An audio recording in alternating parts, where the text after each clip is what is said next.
So, about the visit of Apostle Messiah to the ministry of Victor Ogbe or Apostle Victor Ogbe, over the week I had a table chat with the person of Prophet Joel Ogbe, and in it he was able to go back memory lane and reveal why he actually left the Remnant Christian Network, though he is back because Messiah accepted him. And there have been a lot of controversies on what actually happened, if their offenses were the or the views that it raised on the social media. Okay. Now, remember very well, Orokpo was more like the corporate. Okay. And alongside Victor Ogbe went with him. So in this short interview, which you're about to see, Victor Ogbe revealed exactly what part he played, the role he played, and how he left his spiritual father, and he eventually returns back. But this was the same man who said you people thought that, okay, go into this ministry. Yeah, no. At the initial phase, he released us into this youth ministry, campus invasion, and all of that. Yes. But when they started coming back with negative feedback to him of what we were doing. But what type of things did you people hear, and how did you people verify that this? For instance, for me. Yeah, just speak about yourself. Yeah, for me, they told, from what I heard, I said that if I leave RCN, the prayer arm of the ministry was going to die.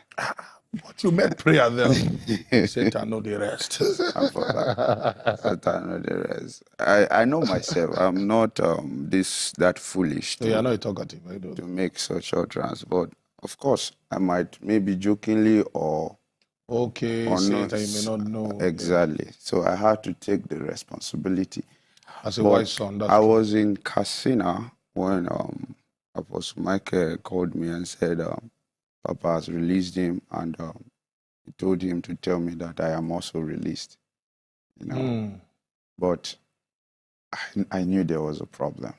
So I was ministering in Casina. I left Casina, flew down to Abuja, then moved to Makurdi, and I rushed down to Papa's house. Papa said he was not going to see me.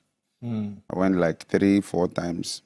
He said he's not seeing me. So I became frustrated. And at this point, I just got a house, because the house where I and Mike were, we've gotten a lot of disciples that were coming. Anymore, Yes, Mike moved out. I was the one staying there. So the disciples were becoming much. So I also had to get another place. I remember you told me, you got an apartment. I moved into that house 1 week. Only 1 week? I stayed there and that 1 week I spent it in dry fast. Okay. Because at this point, I was confused on what to do. Papa was not willing to see me, was not willing to hear my own side of the story. And I was released. But it was later I discovered that he understood how close I was with Mike. Okay. And he respected that our relationship and that bond. Yes. He knew that if Mike leave, I might also want to leave. Yes. So it's okay, you guys just go together. Exactly. It's not maliciously did it. Exactly. Wow. But I wasn't comfortable in my spirit.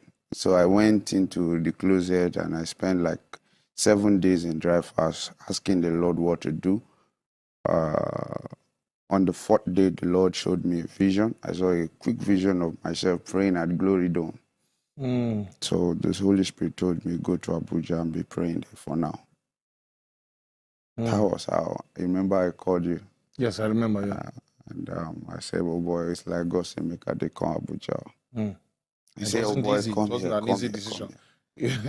Oh, and that was how you came around. I came around and I was praying.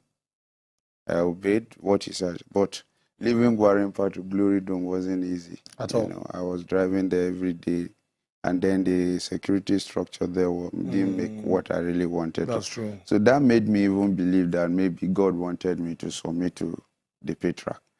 Okay, in your mind. Yes, because I saw him in visions and all of that, and I was granted access. I actually saw him when Daddy was not responding to me again. So I knew I needed to quickly hide my head somewhere. But to chip in something, a lot of people don't know that when we have these issues with our spiritual father, sometimes it's actually a trial of sonship. Yeah. You know, if I knew the things I know now, there are certain hasty decisions one would have not taken, no matter what. You know, one thing I would like to say, you know, men, elder brothers like Reverend Okpore and elders like Evangelist Ikechukwu Peters, they spoke to me, they told me that no matter what, I should stay and I shouldn't move yet. Let them see how they can pacify Papa and all that. But I told them that, Kai, at this level, I don't think Papa will trust me.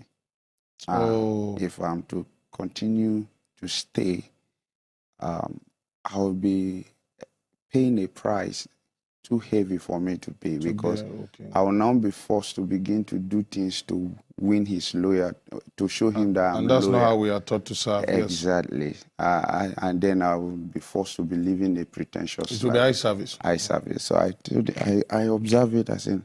So when the Lord gave me the option of coming over to Abuja to pray, I was happy. It was in that prayer season that Apostle Michael reached out to me. He said he has received clearance to start his ministry. And since this is what we are facing, he doesn't think we should go our separate way yet. That I should, if God has not given me go ahead to start my work, I should join him. Let's build this ministry he was about to start. Okay. So join him as an assistant or? It's just to support what he was. Okay, as a friend, yes, since you're already on ground. Yes, exactly. And it was a clear discussion. He told me, anytime I feel it's time to move. Okay, you can now go on your way. Okay. We give the support. And that was exactly what we did. That period I was jumping in my parlor, telling people you are fake.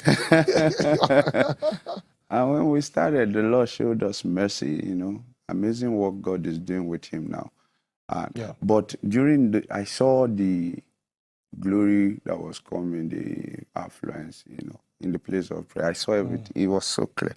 So I knew that if this thing should hit me here, I might not be willing to go and start this labor I'm laboring. You know, and then twice, when the thing became glaring, after we started for like 6-8 months, that it was time for me to step aside. I remember you told me, yes. I told him. He felt it wasn't time. So he said it's not time, that I should reach out. He now called our elder. An elder said, Kai, say it's not time. I said, okay. So we died the matter. You sacrificed a lot too. Yes, and we continued.